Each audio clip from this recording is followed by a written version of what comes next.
Hi, Assalamualaikum warahmatullahi wabarakatuh to all my friends and classmates, and also our beloved lecturer, Dr. Shawal. So today, my team and I will be presenting about biological diversity. My name is Nurul Afiqah Binti Idrus, and I will be the first presenter.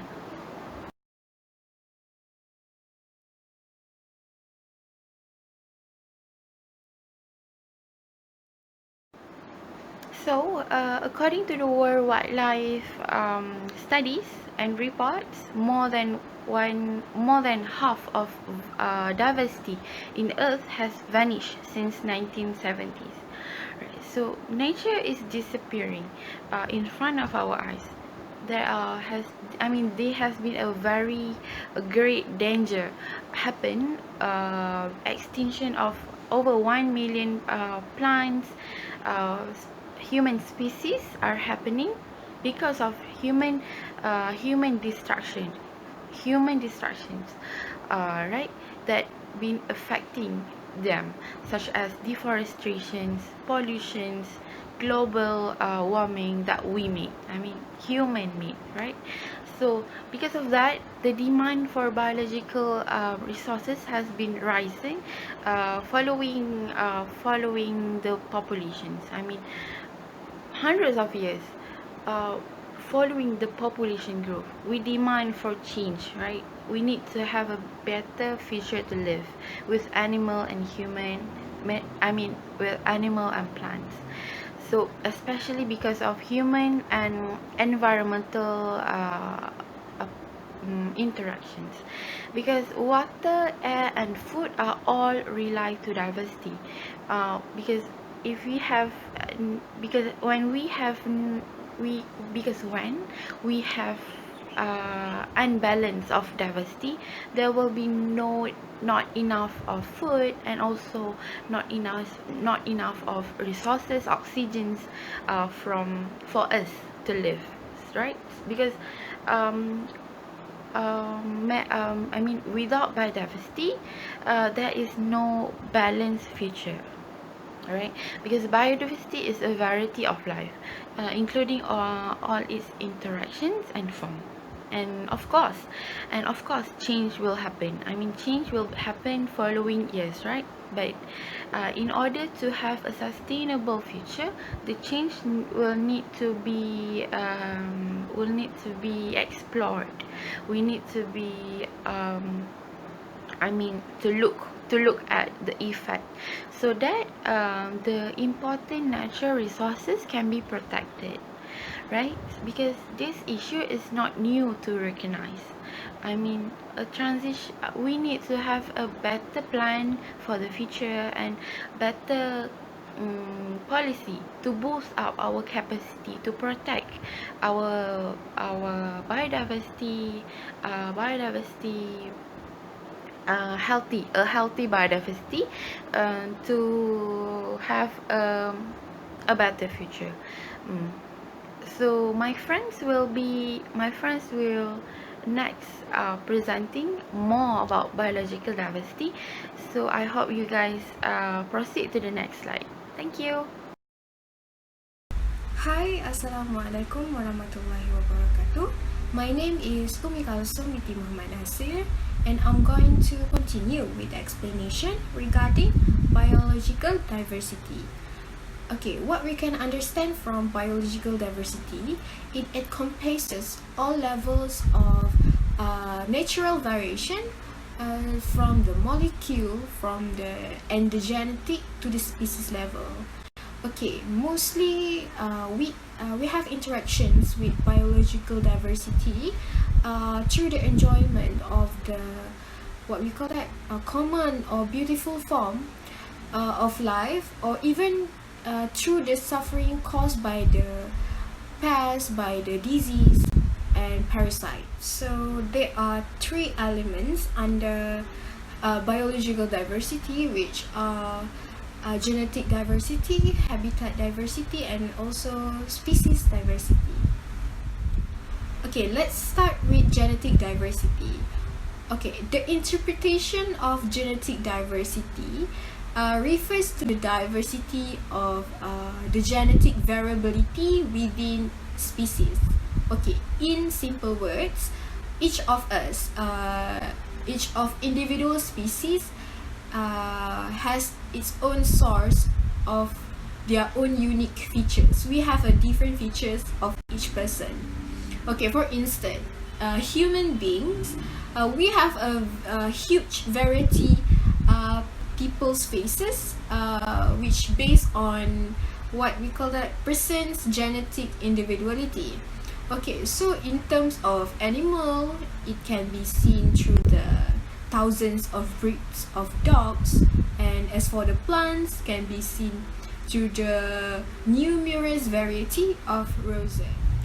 For your information, there is one factor that can affect the genetic diversity, which is human activities. Okay, so how the human activities can affect the genetic diversity? It can be done through the direct or even indirect changes in the environment, through the natural resources, the biodiversity, and the ecosystem, which called as anthropogenic impact. Okay, for example, the human activities such as deforestation, plastic production, the selection of artificial materials such as aquaculture, harvesting, and even overpopulation. Okay, to illustrate, increasing in anthropogenic pressure is threatening the marine biodiversity in terms of their survival and the distribution of marine organisms due to the human activities that cause ocean acidification, heat waves, increase in the extreme atmospheric events, which ultimately affect the biodiversity and the ecosystem functioning. Okay, next concept of biological diversity is habitat diversity. Okay, habitat is basically a place where an organism lives. There are two elements under habitat diversity, which are landscape diversity and ecosystem diversity. Okay, the first element is landscape diversity. Landscape diversity principle is based on the relationship between individual and communities through the distinct local, regional, national cultures by their territorial structures, processes, and interrelationships. Okay, so landscapes are formed by the human activities over thousands of years based on their variety and quality. This is because of the continuous change in the way that different regions use the land, which cause them constantly changing. Okay, consequently, landscape is representing the memory of the nature and its own people who creates a dynamic environmental features. So the next element is ecosystem diversity, or also known as ecological diversity. Okay, the definition of ecological diversity is a variety of ecosystem or habitats in a region.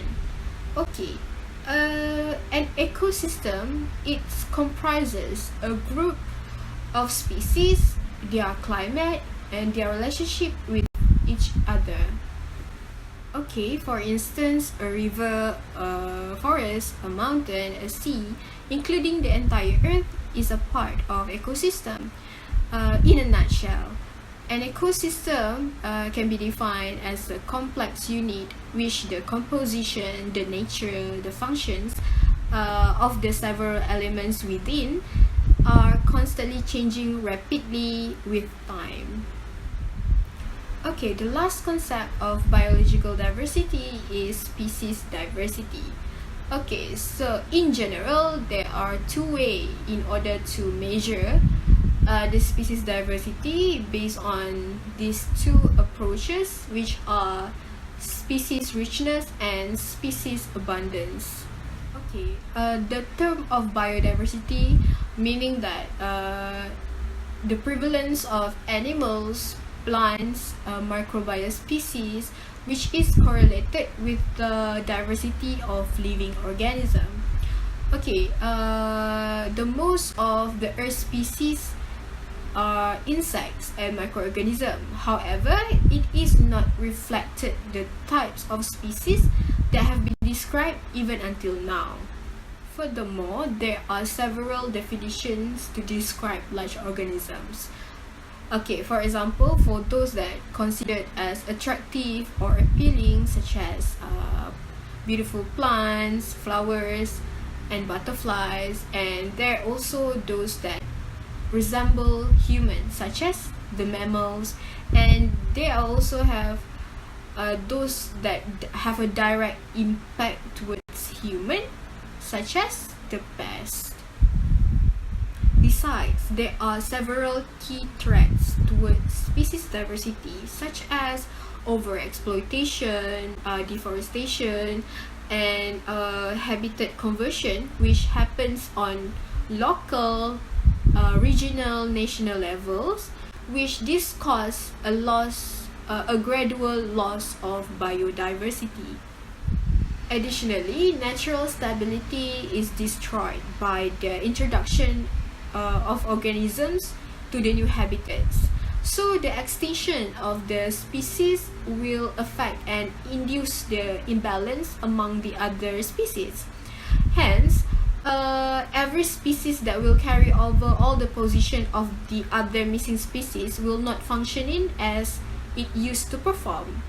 Okay, this is because of their contribution to the global biosphere are lost forever, as the organisms are becoming endangered, and it is unlikely to get it replaced. That's all from me in explaining the biological diversity concept, and I will pass to the next presenter. Thank you.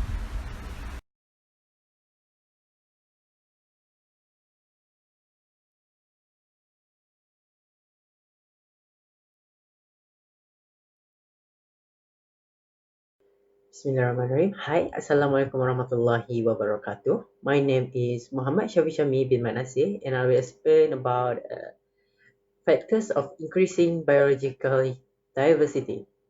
So the first point is protected areas. So what is protected areas? Protected areas is areas that have been identified on the basis of scientific research, inhabited by rare species that have been increasingly under threat, can be toward extinction. So protected areas works as preserve their areas to protect the ecosystem in their own country. So many countries have made their places, some places on their land to preserve and become the protected areas for the wildlife. So it covers around 15% of land, 10% of coastal and marines, 3.4% of our ocean. The 10% of coastal marine, the 10% of the coastal marine areas is within national jurisdiction. So it will not uh, it will not above the boundary of the national jurisdiction. So the area will preserve as to protect our endangered wildlife, also to make our biological diversity in good shape again. So it means the protected areas work as place to rebuilding the biological diversity again.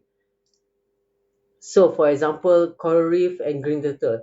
So, by providing 10% of coastal and marine and 3.4% of our ocean as a protected areas, it can help coral reef and green turtle, uh, which is in toward the extinction, because they were WWF were stated that this is rare and endangered animal. So as our behavior, like we always using the plastic, such as plastic straw, which is the enemy of the turtle itself.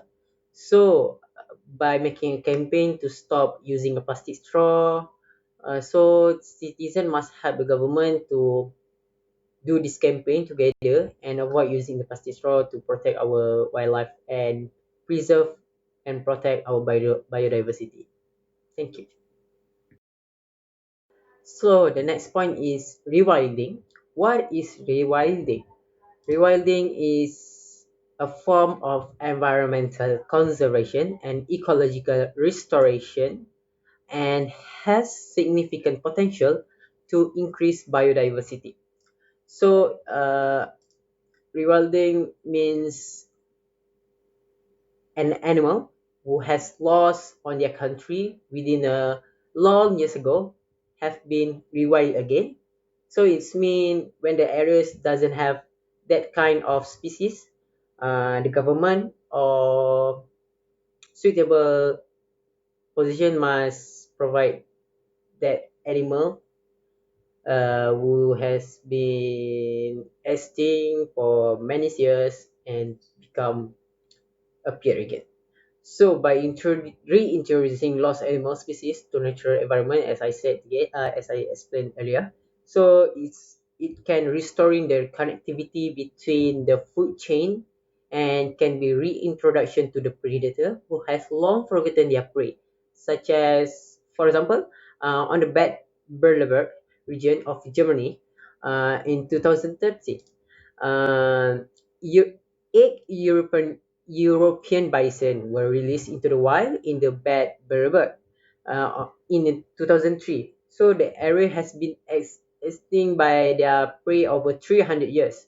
So with this way, it will stabilize the ecosystem back and at the same way increase the biological diversity back. So it's mean the predator can have more source of food because they have forgotten their prey. For example, the European bison for 300 years they have been forgotten. So by rewilding, it can be restore our biological diversity. Okay, thank you.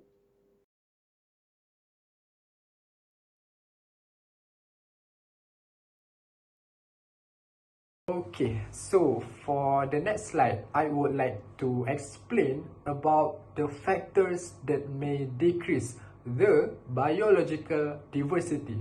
So, as we know, our Earth biodiversity is always in danger, no matter how much effort is taken to preserve, to take care of our biological diversity.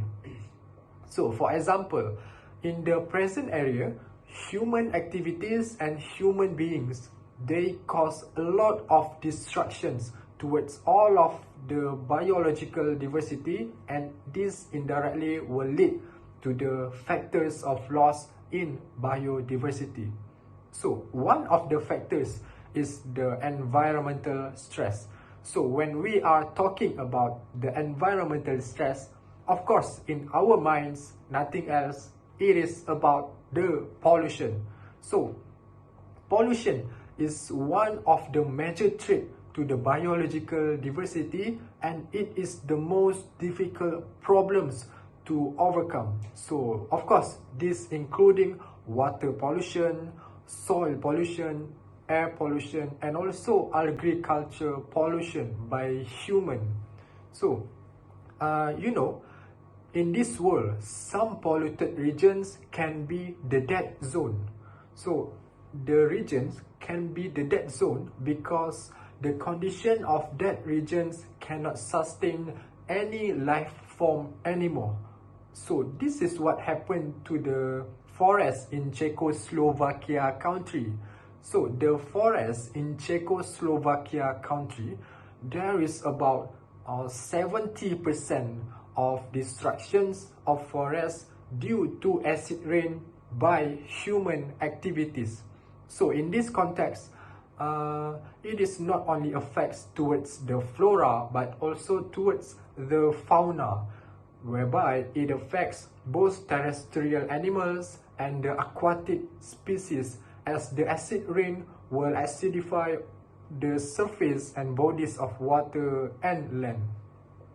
And for other examples, based on our research, according to the world studies, people throughout the world, they dump about 19 billion pounds of plastics into the ocean for every year. So you know, plastics actually takes 400 years to degrade, and most of it still exists until now in some form, like becoming the trash or litter and so on. So it totally causes the environmental stress and disrupts the aquatic ecosystem, which is also known as the biodiversity species.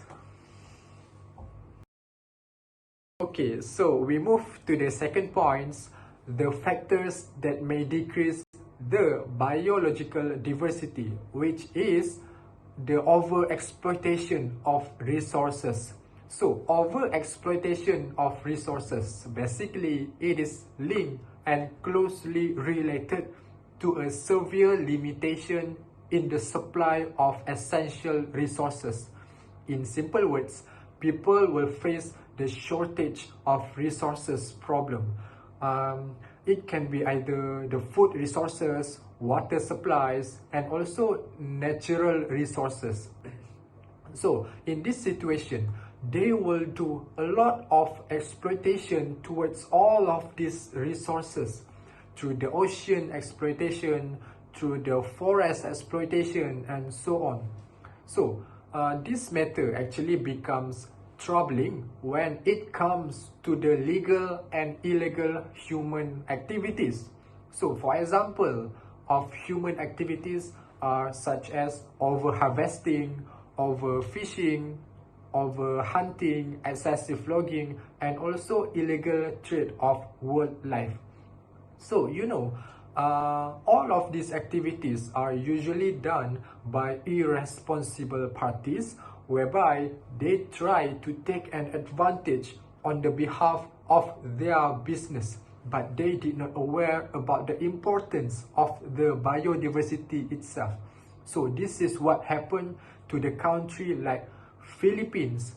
So in the Philippines, they hunt the animals like elephants, leopards, tigers, monkeys, and so on. So they hunt all of these animals for the value of their meat, for the value of their organs and other body parts. And this usually happen to the country in Southeast Asia, East Asia, Africa, and also Central America. And for one more important thing, over-exploitation resources happen as the population number of people in a particular country increases. In other words, the country faces the overpopulation problems. So this is about how the country can ensure that their people will not face the shortage of food and water for them to survive, and also including the natural resources like petroleum, coal, oil, gas, and so on for their daily lives. So this is what happened to the country when they do a lot of ocean exploitation, forest exploitation. For example, forest exploitation by removing plants, trees, and other vegetations. So it's not only cause the lives of animals to be threatened and killed, but also it causes the environmental disasters such as soil erosion, landsliding, flash flood, and etc.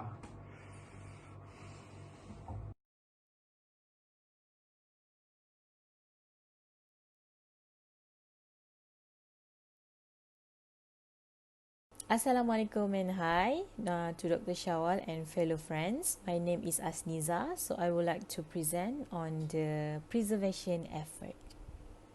biological diversity, we need to preserve because it is very important to our life to have a very good biological diversity.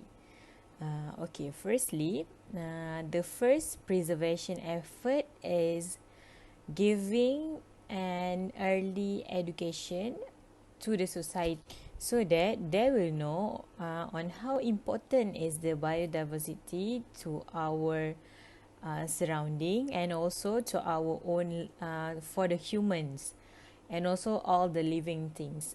Early education should be taken because biological diversity have a very strong connections towards each others. Okay, according to the conventional biological diversity, this ecosystem health and stability is depending on the roles of every each organism, which is we know every each of the organism must give and take to have a better ecosystem.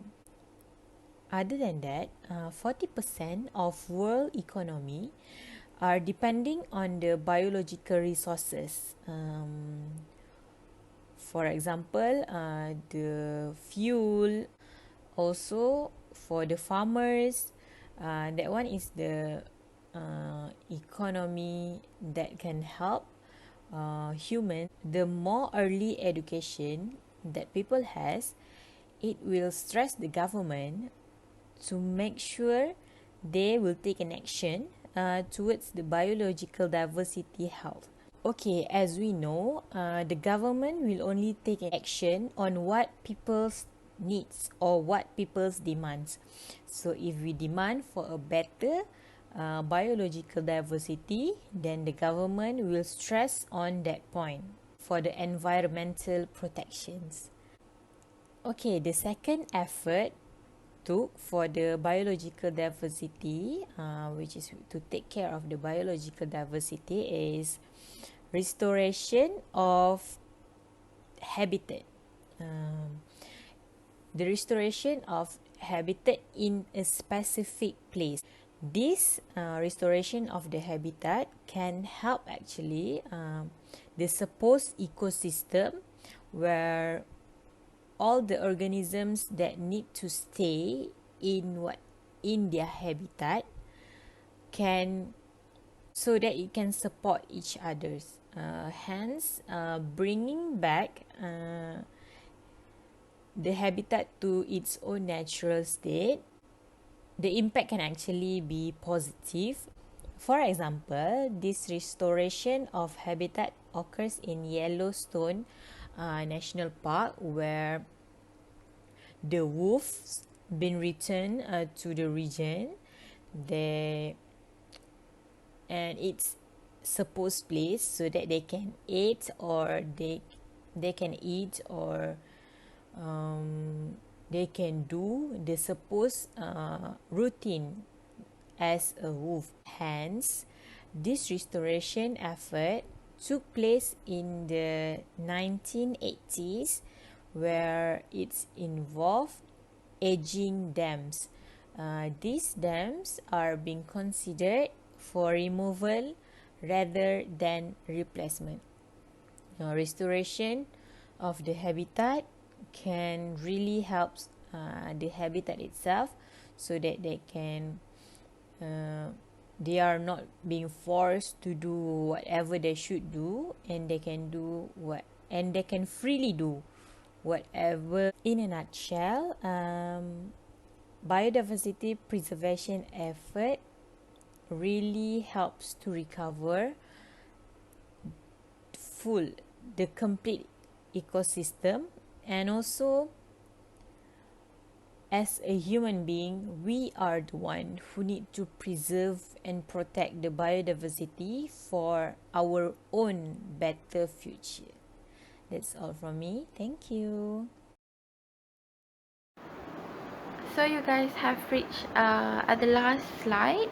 So what we can conclude from this presentation is biological is a wealth of systematic ecological knowledge according to the science, which help us understand more about our natural world and its origins.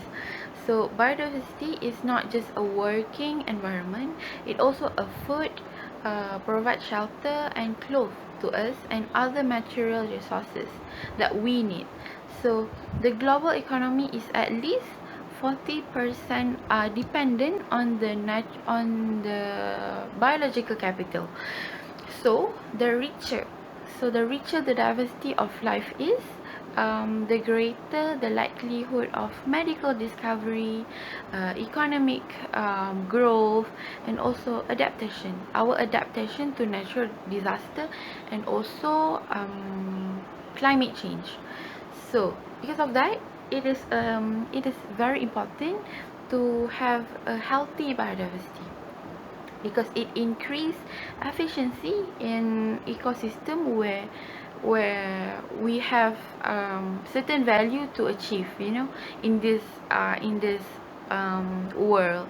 So because of that, all organisms need to play a major role and need to join venture to have a healthy biodiversity, no matter how small it is. So I mean, as far okay, right, for the economic, as far that as the economic is concerned, biological is also providing people with raw resources to use and to create. So with biodiversity, a healthy biodiversity, it will create a good a good offer of working uh, habitats, working opportunity to the humans, such as fishermen, farmers, woodworkers, to have to use the resources.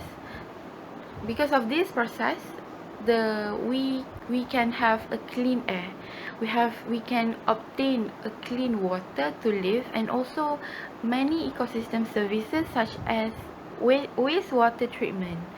So it offers a sustainable economic capital and also ecosystem service with many medical and science benefits.